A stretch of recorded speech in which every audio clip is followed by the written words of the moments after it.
Planes are required by India. We already have orders of 50 billion to Boeing for planes, plus orders for engines, plus orders for spare parts. I suspect we'll need anywhere between 80 and 100 billion dollars of just civil aviation related products.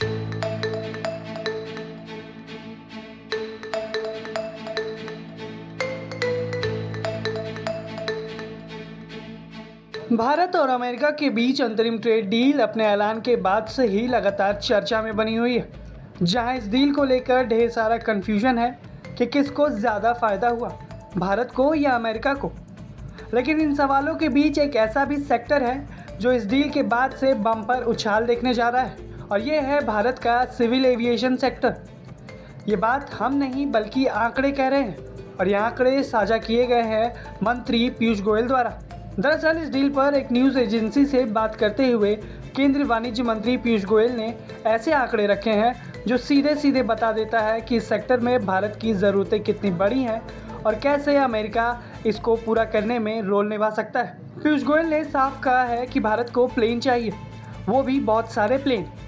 उन्होंने बताया कि भारत पहले ही Boeing को $50 billion के विमानों का order दे चुका है, जिसमें इंजन और स्पेयर पार्ट्स अलग हैं, और आने वाले वर्षों में सिर्फ सिविल एविएशन सेक्टर के लिए भारत को 80 से 100 बिलियन डॉलर के प्रोडक्ट्स की ज़रूरत पड़ेगी। यानी भारत का एविएशन मार्केट दुनिया के सबसे बड़े बाज़ारों में शामिल होने के लिए तेज़ी से आगे बढ़ रहा है, और इसके लिए अमेरिका के साथ अच्छे व्यापारिक संबंध अहम है।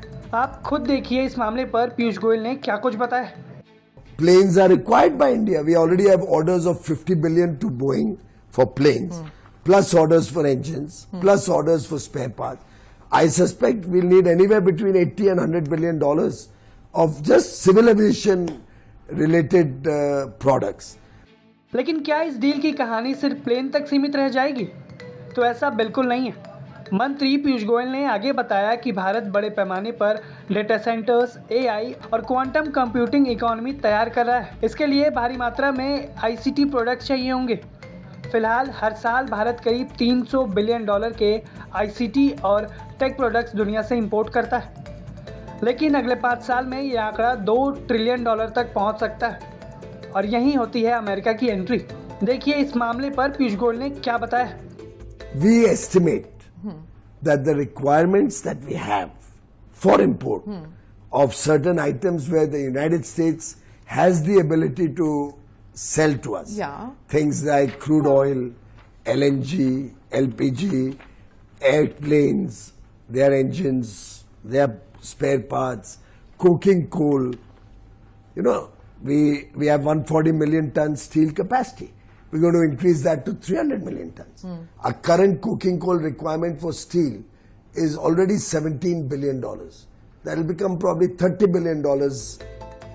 पीयूष गोयल के मुताबिक अमेरिका के पास टेक्नोलॉजी, कैपेसिटी और क्वालिटी तीनों ही है, जिससे वो भारत की इस बढ़ती मांग को सपोर्ट कर सकता है। इसलिए अंतरिम ट्रेड डील में $500 बिलियन के संभावित भारत खरीद का जिक्र मिलता है। लेकिन पीयूष गोयल ने यह साफ किया कि ये कोई बाध्यकारी शर्त नहीं है, बल्कि भारत की ज़रूरतों पर आधारित एक इरादा है। इस समझौते के तहत भारत अमेरिकी इंडस्ट्रियल और एग्रीकल्चर प्रोडक्ट्स पर टैरिफ घटाएगा, जबकि अमेरिका भारतीय सामान पर 18% रेसिप्रोकल टैरिफ लगाएगा, जिसे आगे कुछ सेक्टर्स में हटाया भी जा सकता है। कुल मिलाकर ये डील बताती है कि भारत अब सिर्फ खरीदार नहीं बल्कि ग्लोबल इकोनॉमी का ड्राइविंग इंजन बनने जा रहा है, और अमेरिका इस सफ़र में बड़ा पार्टनर बनना चाहता है। अब आप बताइए कि आपको क्या लगता है, क्या भारत का एविएशन सेक्टर आने वाले समय में अमेरिका के समझौते के साथ दुनिया भर में छाने वाला है या नहीं? आप अपनी राय हमें कमेंट बॉक्स में ज़रूर बताएं। Bureau report,